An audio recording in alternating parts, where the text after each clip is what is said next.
الحمد لله رب العالمين والصلاة والسلام على رسولنا محمد وعلى آله وصحبه أجمعين أما بعد کتاب التوحید کے دروس کا یہ ہفتہ واری سلسلہ ہے۔ اس سلسلے کی آج کی کڑی میں کتاب التوحید کا جو باب ہمارے سامنے ہے وہ قرآن کریم کی ایک آیت کریمہ کو بنیاد بنا کر ہے۔ آیت کریمہ ہے اِنَّكَ لَا تَهْدِي مَنْ أَحْبَبْتَ وَلَكِنَّ اللَّهَ يَهْدِي مَنْ يَشَاءُ۔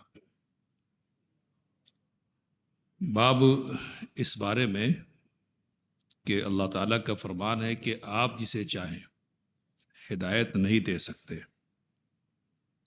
اللہ جس کو چاہتا ہے ہدایت دیتا ہے۔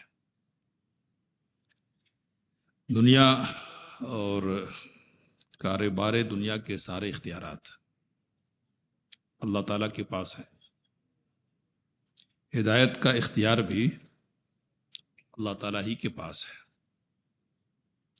قرآن کریم نے اس کو بہت واضح انداز میں بیان کر دیا ہے، اور انسانوں میں جو سب سے بڑا ہادی ہے اس کے سلسلے میں یہ بات کہہ دی کہ ہدایت کا معاملہ آپ صلی اللہ علیہ وسلم کے ہاتھ میں نہیں ہے۔ ظاہر سی بات ہے کہ جب نبی اکرم صلی اللہ علیہ وسلم کے ہاتھ میں نہیں ہے ہدایت کا معاملہ، تو دوسرے کسی اور کے ہاتھ میں کیسے ہو سکتا ہے؟ یہ بات سمجھ لینے کے بعد اب اس بات پر غور کریں گے کہ علامہ ابن القیم رحمۃ اللہ علیہ نے ہدایت کی 4 قسمیں بیان کی ہیں۔ ایک ہدایت عامہ ہے، اس کو ہم فطری ہدایت کہہ سکتے ہیں۔ یہ ہدایت انسان کو بھی حاصل ہے، اور انسان سے ہٹ کر جو دیگر مخلوقات ہیں، جانوروں کی شکل میں، چرند اور پرند کی شکل میں، ساری مخلوقات کو یہ ہدایت اللہ تعالیٰ کی طرف سے حاصل ہے۔ اللہ تعالیٰ نے ارشاد فرمایا کہ ربنا الذی اعطی کل شیء خلقہ ثم ہدی۔ موسیٰ علیہ السلام نے فرعون سے کہا کہ ہمارا رب وہ ہے کہ جس نے ہر چیز کو تخلیق بخشی اور پھر اس کی رہنمائی کر دی۔ وہ فطری رہنمائی، یہی فطری رہنمائی ہے کہ جس کی بنیاد پر شہد کی مکھیاں اپنے چھتے بناتی ہے اور پھر پھولوں سے رس چوس کر شہد جیسی عظیم نعمت تیار کرتی ہے۔ اسی فطری رہنمائی کی بنیاد پر چونٹیاں اپنا کام کرتی ہے، بکریاں گھاس چرتی ہیں، اور گوشت کھانے والے جو جانور ہیں، جاندار ہیں، وہ شکار کرتے اور گوشت کھاتے ہیں۔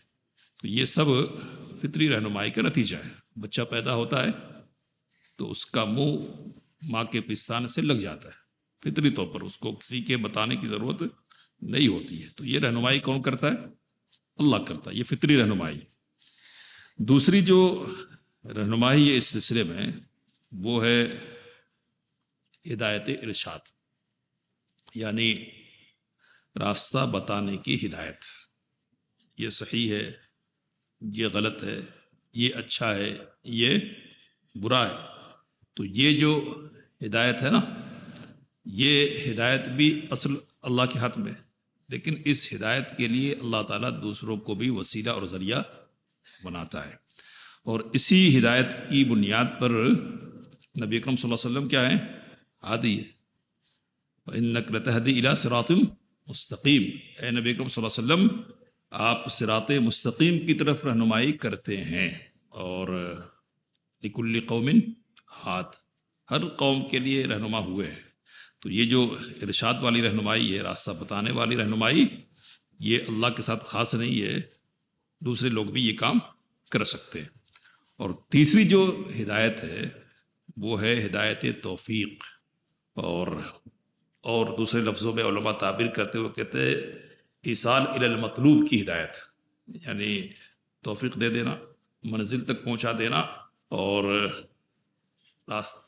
منزل صرف راستہ نہیں بتانا بلکہ جہاں جانا ہے وہاں تک پہنچا دینا۔ تو یہ جو ہدایت توفیق ہے یا ہدایت الہام ہے، یہ جو ہدایت ہے نا، یہ صرف اور صرف اللہ تعالیٰ کے ساتھ خاص ہے۔ چوتھی ہدایت کو سمجھ لیتے پھر انشاءاللہ ادھر ہی آنا ہے۔ چوتھی ہدایت آخرت کی ہدایت ہے۔ یہ ہدایت کس شکل میں ہوگی؟ تو کچھ لوگ ہوں گے جن کو جہنم کی طرف ہدایت کی جائے گی، رہنمائی کی جائے گی، اور کچھ لوگ ہوں گے جن کو اللہ تعالیٰ جنت کی طرف رہنمائی فرمائے گا۔ تو یہ اخروی ہدایت ہے۔ ہمارے سامنے اس وقت جو ہدایت ہے نا، وہ کون سی ہدایت ہے؟ تو تیسری قسم، ہدایت توفیق اور ہدایت الہام، راستے پر ڈال دینے، منزل تک پہنچا دینے والی ہدایت۔ تو یہ جو ہدایت ہے نا، یہ اللہ تعالیٰ کے ساتھ خاص ہے۔ اور اسی ہدایت کے سلسلے میں اللہ تعالیٰ نے نبی اکرم صلی اللہ علیہ وسلم کو خطاب کر کے فرمایا کہ انک لا تہدی من احببت ولکن اللہ یہدی من یشاء۔ آپ جس کو چاہے ہدایت نہیں دے سکتے، اللہ جس کو چاہتا ہے ہدایت دیتا ہے۔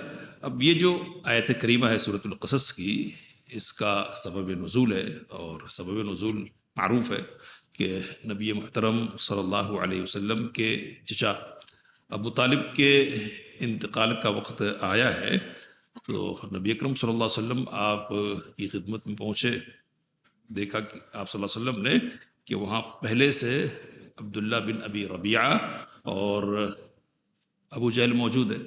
نبی اکرم صلی اللہ علیہ وسلم نے کہا کہ یا عم قل لا الہ الا اللہ احاج لک بہا عند اللہ، چچا آپ لا الہ الا اللہ کہہ لیجئے، اس کی بنیاد پر میں اللہ کے یہاں آپ کی سفارش کروں گا۔ کہا کہ کلمہ، یہ ایسا کلمہ ہے کہ جس کے ذریعے سے آپ آخرت میں فائدہ اٹھا سکتے ہیں۔ تو یہ کوشش نبی اکرم صلی اللہ علیہ وسلم کی طرف سے آخر میں ہو رہی ہے کہ لا الہ الا اللہ توحید کا کلمہ ابو طالب پڑھ لیں، لیکن ساتھ میں یہ جو دو لوگ بیٹھے ہوئے نا، ان کی طرف سے بھی کوشش ہو رہی ہے۔ اور شیخ صالح سندھی حفظہ اللہ نے لکھا کہ یہاں سے ہم کو یہ سمجھنا چاہیے کہ باطل کے جو پرستار ہیں، باطل کے جو علمبردار ہیں نا، وہ بھی اپنی دعوت کو پھیلانے کے سلسلے میں چوکنا رہتے ہیں، اور وہ خطرناک سے خطرناک طریقے اختیار کرتے ہیں، اور ایسے اسالیب اختیار کرتے ہیں کہ جن سے آدمی کو دھوکے میں ڈالا جا سکے اور متاثر کیا جا سکے۔ تو یہ دو لوگ ہیں جو شیطان کے کارندے ہیں۔ اصل میں یہ کہنے لگے کیا کہ اترغب عن ملت عبد المطلب، کیا آپ عبد المطلب کی ملت کو چھوڑ دیں گے؟ عبد المطلب کون ہے؟ باپ ہے، اور باپ ہی صرف نہیں ہے، باپ بھی بہت بڑا باپ ہے، عظیم، کہ جس کی عظمت ذہن میں ہے ابو طالب کے۔ تو یہ اسلوب اور یہ حوالہ ابو طالب کے سامنے ان دونوں حضرات نے رکھا، اور روایت میں یہ بات ہے کہ برابر رکھتے رہے، برابر، یہاں تک کہ آخری جو کلمہ ہے ابو طالب کے منہ سے نکلنے والا وہ کیا ہے؟ علی ملت عبد المطلب، کہ میری جو موت ہو رہی ہے نا، وہ عبد المطلب کی ملت پر ہی ہو رہی ہے۔ تو یہ سوال کہ اتنی محنتیں کی، اتنی کوششیں ہوئی نبی اکرم صلی اللہ علیہ وسلم کے لیے، اور قربانیاں ابو طالب کی طرف سے دی گئی، لیکن ان کو توفیق نہیں مل سکی ہدایت کی۔ تو محبت کی بنیاد پر کامیابی ملے گی یا نہیں ملے گی، اس مسئلے کا حل یہاں ہے۔ کامیابی کی بنیاد آپ صلی اللہ علیہ وسلم سے تعلق، قرب اور محبت کی دعوے داری نہیں ہے۔ کامیابی کی بنیاد کیا ہے؟ تو توحید ہے۔ کامیابی کی بنیاد کیا ہے؟ نبی اکرم صلی اللہ علیہ وسلم کی اتباع اور پیروی ہے۔ تو اتنی محنتیں ہیں ابو طالب کی، لیکن اس نعمت سے وہ محروم رہے، اور اس محرومی کی بنیاد پر نبی اکرم صلی اللہ علیہ وسلم کو شدید قلق لاحق ہوا، یعنی بے چینی اور پریشانی، اور اس پریشانی کی بنیاد پر آپ صلی اللہ علیہ وسلم نے کہا کہ لَأَسْتَغْفِرَنَّ لَكَ مَا لَمْ أُنْهَ عَنْكَ، میں آپ کے لیے مغفرت کی دعا کرتا رہوں گا جب تک کہ اللہ تعالیٰ مجھ کو منع نہ کر دے۔ تو اللہ نے سورۃ التوبہ کی آیت نازل کر دی اور منع کر دیا کہ نبی کے لیے ما کان للنبی والذین آمنوا ان یستغفروا للمشرکین ولو کانوا اولی قربی، کہ نبی کے لیے اور اہل ایمان کے لیے جائز نہیں ہے کہ وہ مشرکین کے لیے مغفرت کی دعا کریں، گرچہ کہ یہ مشرکین رشتہ دار ہی کیوں نہ ہو۔ تو یہاں منع کر دیا، اور پھر یہ بتلایا کہ دیکھیے ہدایت آپ کے اختیار میں نہیں ہے۔ کس کے اختیار میں ہے؟ اللہ کے اختیار میں ہے۔ تو یہ ابو طالب اتنا قریب ہونے کے باوجود اگر ہدایت سے محروم ہے تو کیوں ہے؟ نبی صلی اللہ علیہ وسلم کا اختیار اگر ہوتا نا تو کیا نبی کریم صلی اللہ علیہ وسلم ابو طالب کو یوں ہی جہنم کی طرف جانے کے لیے چھوڑ دیتے تھے؟ ظاہر سی بات ہے کہ نہیں۔ تو پتہ چلا کہ سارا اختیار کس کا ہے؟ اللہ کا ہے۔ اور اصل جو پیغام کتاب التوحید کے حوالے سے یہاں وہ یہی ہے کہ اختیارات سارے کے سارے ہر قسم کے ہر معاملے میں صرف اور صرف اللہ کا چلنے والا ہے۔ اب یہ دیکھیں کہ ابو طالب تو معمولی قسم کا آدمی نہیں ہے، غور و فکر کرنے والا آدمی ہے، مکے کا سردار ہے، اور سرداری کسی کو یوں ہی تو نہیں مل جاتی ہے، طاقت بھی ایسی بہت زیادہ نہیں ہے، لیکن سردار ہے تو سردار ہے تو مطلب یہ کہ قابلیتیں ہیں ابو طالب کے اندر۔ لیکن اتنی قابلیتوں کے باوجود ابو طالب ایمان سے کیوں محروم رہ گئے؟ تو اللہ کی توفیق تو ہے ہی، لیکن خارجی عوامل کیا ہے؟ یعنی باہر کی بنیاد پر غور کرنے کی بات کیا کہ کس بنیاد پر ابو طالب کو ایمان نصیب نہیں ہو سکا؟ تو دو باتیں احادیث کی روشنی میں ہمارے سامنے آتی ہے۔ پہلی بات تو آپ کے سامنے آ چکی ہے کہ غلط لوگوں کی غلط ترغیب کے نتیجے میں ابو طالب ایمان سے محروم رہ گئے۔ تو اس کی بنیاد پر علماء نے یہ کہا کہ اس لیے اچھے لوگوں کی صحبت اختیار کرنی چاہیے، ایسے لوگوں کی صحبت جو آپ کی عاقبت اچھی کر سکے اور جن کے ذریعے سے آپ کا انجام صحیح ہو سکے۔ تو ایک تو یہ ہے۔ دوسری جو چیز ہے جو روایت کی روشنی میں ہمارے سامنے آتی ہے وہ کیا ہے؟ وہ یہ کہ ابو طالب کہنے لگے کہ نہیں، میں نے اگر کلمہ کہہ لیا نا، تم کہہ رہے ہو محمد صلی اللہ علیہ وسلم، اگر میں نے یہ کلمہ پڑھ لیا نا تو لوگ یہ کہیں گے کہ ابو طالب ڈر گیا موت کے وقت، تو لوگوں کی طرف سے عار دلایا جائے گا، اور عار کی بات کی جائے گی تو عار قبول نہیں کرنے کی بنیاد پر، یہ غلط سوچ پیدا ہو جانے کی بنیاد پر ابو طالب کیا رہ گئے؟ ایمان سے محروم رہ گئے۔ اور یہ کہنا چاہیے شیخ صالح سندھی حفظہ اللہ نے لکھا کہ جہنم کے ڈر سے اور وہاں کے عذاب سے اگر کوئی اس طرح کا موقف اختیار کر لے تو اس میں عار کی کیا بات؟ لیکن ذرا یہ سوچے کہ عربوں کا ایک مزاج ہے اپنا کہ عار کی باتوں سے وہ بہت دور رہنے کی کوشش کرتے تھے۔ تو یہ دوسرا عامل ہے، دوسرا سبب ہے کہ جس کی بنیاد پر ابو طالب ایمان سے محروم رہ گئے۔ اب یہ سوال کہ محنتیں تو بہت کی ہے تو اس کا کچھ بدلہ ملے گا یا نہیں ملے گا؟ اور اسی بنیاد پر ایک سوال یہ ہے کہ کیا کسی کافر اور کسی مشرک کو اس کی نیکیوں کا ثواب آخرت میں ملنے والا ہے؟ کیا کچھ بدلہ ملے گا؟ یہ سوال ہے اس کے۔ تو ایک تو بات پہلے یہ سمجھ لے کہ کچھ اعمال ہیں جن کو عبادات ہم کہتے ہیں خاص طور پہ، اور ان میں نیت ضروری ہوتی ہے، نیت کے بغیر عبادت کا وجود ہی نہیں ہوتا ہے، نماز ہے، روزے ہے، وغیرہ وغیرہ۔ تو اس قسم کی عبادتیں اگر یہ کریں گے نا تو نیت اخلاص نہیں ہے چونکہ، اور اتباع نہیں ہے، اس لیے قبول نہیں ہونے والا۔ کچھ اعمال وہ ہے کہ جہاں نیت کرنے کی ضرورت نہیں پڑتی ہے، جیسے ہم سنتے ہیں، مختصر کہہ رہا ہوں، جیسے ہم سنتے ہیں کہ ایک آدمی بدکار ہے، زناکار ہے، ایک کتا پیاسا تو پیاسے کتے کو اس نے پانی پلا دیا اور اس کی بنیاد پر اللہ تعالیٰ نے اس کی مغفرت کا سامان کر دیا، اس کو جنت میں داخل کر دیا، معلوم ہے یہ۔ تو یہاں نیت وغیرہ کی کوئی بات تو ہے نہیں، اس نے نیت کی ہو، لیکن یہ ایک نیک عمل ہے جس کا بدلہ اس کو ملا۔ تو یہ جو اعمال ہے ایسے کہ جن میں نیتوں کی ضرورت نہیں پڑتی ہے، کافروں کی طرف سے اگر اس قسم کے اعمال پیش آتے ہیں تو کیا ان کو آخرت میں اس کا بدلہ ملے گا؟ تو اس سلسلے میں جو صحیح بات ہے وہ یہ کہ نبی اکرم صلی اللہ علیہ وسلم نے ارشاد فرمایا کہ مومن اگر کوئی نیکی کا کام کرتا ہے نا تو اللہ تعالیٰ اس پر ظلم کرنے والا نہیں ہے، آخرت میں اس کو ضرور بدلہ عطا فرمائے گا۔ کہا نبی اکرم صلی اللہ علیہ وسلم نے کہ وہ عمل کافر فیطعم بحسنات ما عمل للہ فی الدنیا، تو دنیا ہی میں اس کو اس کی نیکیوں کے بدلے کھلا دیا جاتا ہے، دنیا میں ہی اس کا بدلہ اس کو دے دیا جاتا ہے۔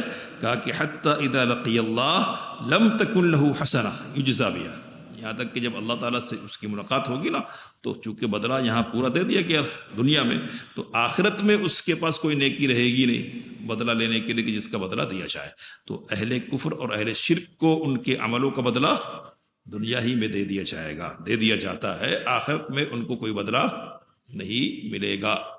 اب یہ کہ ابو طالب نے بھی نیکیاں کی ہے، ان کی اپنی نیکیوں سے کوئی فائدہ ان کو پہنچنے والا نہیں ہے اس بنیاد پر، لیکن فائدہ پہنچا ہے. تو کیسے پہنچا ہے؟ حضرت عباس رضی اللہ تعالی عنہ نے نبی اکرم صلی اللہ علیہ وسلم سے پوچھا کہ آپ کی چچا ابو طالب نے آپ کا بڑا ساتھ دیا اور بڑی قربانیاں دی ہیں آپ کے لیے، تو کیا آپ ان کو کچھ فائدہ پہنچانے والے ہیں؟